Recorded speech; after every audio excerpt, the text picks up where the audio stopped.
Your wealth deserves stability, expertise, security. Your wealth deserves LGT Crestone, private wealth with over a century of global heritage.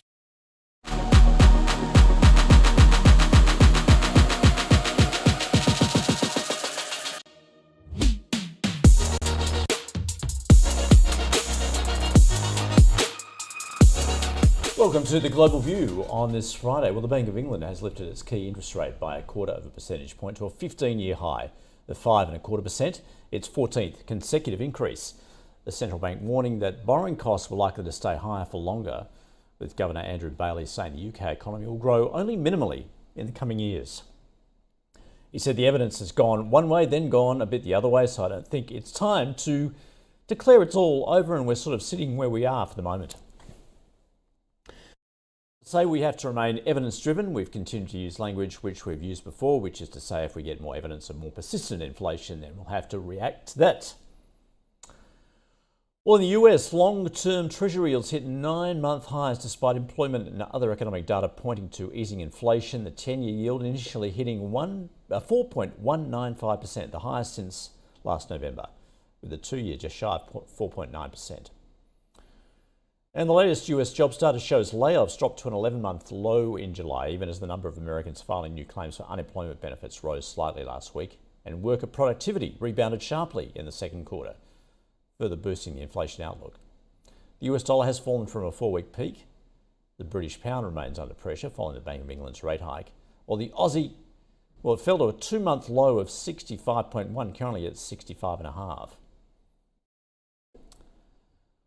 Well, Amazon shares surged nearly 7% in after-hours trade after reporting sales growth and profit ahead of expectations, with the company delivering goods faster and cheaper to shoppers. Quarterly profit of $6.7 billion was close to double analyst estimate forecast there, while revenue grew 11% to more than $134 billion, with the company forecasting current quarter net sales slightly above expectations. For analysis and a look ahead to earnings results from some of the big retailers, I spoke to Aaron Sundaram from CFRA. Really a blowout quarter. They beat on the top line, they beat on the bottom line as well. And I think most importantly, the guidance for Q3 was optimistic. In the past few quarters, Amazon has been a little bit conservative on their guidance, but to see an upbeat guidance was a big positive. The big themes this quarter, the big theme was the fact that AWS growth beat expectations. AWS growth was 12%. The consensus expectation was 10%. And the big highlight is that Amazon is seeing AWS growth stabilize. So there's a possibility that AWS growth could accelerate in the back half of the year, which could be a big catalyst for the shares. Well, let's just split it in terms of its retail arm, but also cloud computing. As far as retail, what are we seeing there for the second half of the year, with signs, of course, that spending is coming off? So how is that likely to affect the outlook? Yeah, so the retail side of the business did well this quarter. Yes, it's not growing as fast as the other businesses at Amazon, but you got to remember that's coming off of some really strong growth rates over the past few years. First-party online sales grew 4% this quarter. Third-party online sales grew 18%. The amount of third-party sellers is making up a larger portion of Amazon's total sales mix. So they're getting more third-party sellers there. So that business is doing well, but there are clearly some headwinds going into the second half of this year. Consumer discretionary spending is weakening. And when you go to the second half of the year, we do have some headwinds, like in the US, for example, the federal student loan repayments are resuming again in the fall. You have excess savings winding down from the consumer. You have higher interest rates, still elevated inflation. So there are some headwinds there for the retail side of the business. Yep. But the offset of that is the other businesses are doing exceptionally well. Well, as far as retail, it's certainly acknowledged by the CFO there, saying that more Americans are putting off discretionary purchases as household budgets remain tight. Although they note that they saw a likely bump there with last month's Prime Day. So I guess you have these odd shopping days, don't you, where they're actually doing quite well. Yeah, so for the Prime Day was actually in Q3. It was in July. So those numbers didn't show up in the results. It's going to be in the September quarter's results. But Amazon is still doing exceptionally well. If you look at their unit growth in the retail business, it was up 9% this quarter, year over year. Last quarter was up 8%. So to see unit growth in this environment is actually a big positive. Many retailers are not seeing positive volume growth. Many of them are seeing negative volume growth. So it seems like Amazon is clearly gaining share in the e-commerce space. One thing that's they're doing really well this year is they're increasing delivery speeds. In fact, they've achieved their fastest Prime delivery speeds ever. And the way they did that is because they redesigned their supply chain. Instead of being one national supply chain, they're essentially now 8 different supply chains. And so now they're getting orders to customers a lot faster. They're reducing the cost to serve. So it's really a win-win there. And I think the best part is that the efficiencies and profitability in the e-commerce business is just getting started. I think in the coming quarters and years, we'll see even more stronger profits in the e-commerce side. So, Aaron, let's switch then to the cloud computing division. What are we seeing there at the moment? And I guess so much of this now is set with the background of AI. That's where the company is trying to compete, particularly against the other giants there, such as Google and Microsoft. Yeah, so before today's earnings, I got the sense from investors that Amazon was behind the AI race versus Microsoft and Google.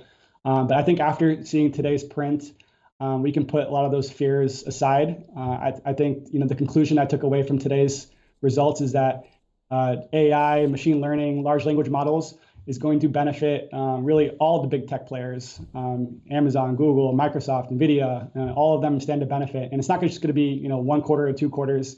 We'll be talking about this for the next probably 5 to 10 years. And Amazon, clearly it's got the largest cloud business with AWS. We think Amazon has a really compelling set of products and services in generative AI. They have strong applications. They have their own chips that many people don't really even talk about. They have applications, things like, for example, they help developers with code, things like that. And they're continuing to grow in that business. And I think we haven't yet seen the generative AI business be fully monetized yet, but that'll happen probably Q4 and definitely in 2024. So AWS growth it seems like it's only going to reaccelerate, growth will reaccelerate from here. And I'm pretty optimistic about the long-term trajectory of AWS.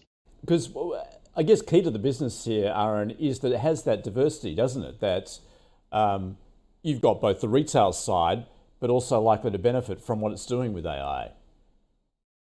Right, and I think the one interesting aspect of Amazon's AWS AI business is AI is in every aspect of Amazon. They're using AI in their search function. They're using AI in their fulfillment centers for picking and packing and the robotics. They're using AI in their advertising businesses to make the ads more relevant for customers.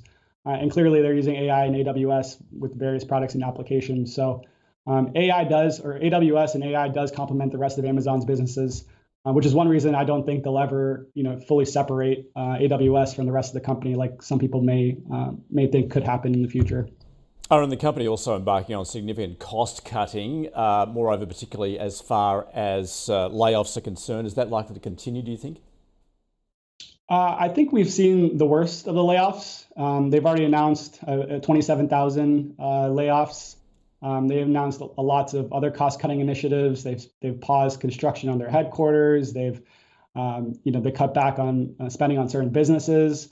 And we're starting to see that come to fruition. If you look at operating profits this quarter, was $7.7 billion. The consensus was $4.6 billion. So they're well above consensus in operating profit. And like I said before, I think they're still in the early stages of these various productivity and efficiency initiatives. So I do think we'll see operating profit growth continue in the next several quarters and next several years.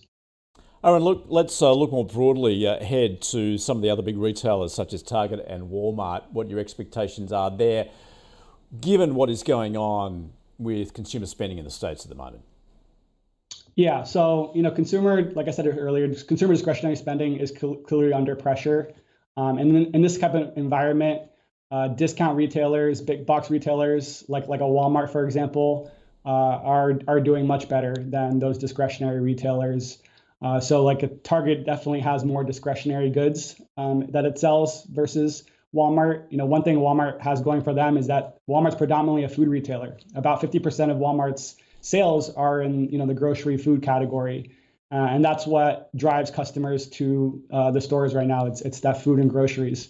So that's why Walmart is seeing better foot traffic, is seeing better comp sales growth. For Target, we're a little bit more negative on the company because traffic has been weakening by our estimates, and Target could be in a period of negative comparable sales growth over the next few quarters, which means that profits could come under pressure as well. So we have a buy rating on Walmart shares, but we have a hold rating on Target shares. One reason we have a hold rating, not a sell rating, is because Target shares are much cheaper. So I think there is a price floor built into Target shares right now. So obviously discretionary under pressure there. Are you seeing resilience, particularly among the staples at this point in retail? Yeah. So the staple companies, I cover a lot of packaged food companies, for example. They've been doing exceptionally well, largely because of price increases that they've been implementing over the past year or two. But growth is starting to moderate for a lot of staples companies. I think the era or the period of price increases is starting to fade, and now a lot of these staple companies need to start turning around volumes, because volumes have been negative for a few quarters now, and we're seeing consumers trade down, pushing back on higher prices. So now you're seeing a lot of staples companies increase marketing spend, advertising spend, to try to turn around volumes, because, like I said, the price-related growth won't last forever. You need to sustain some sort of volume growth in order to generate meaningful overall sales growth. Aronson Durham from CFRA. Well, that is the global view on this Friday. Stay with us. The open is just around the corner.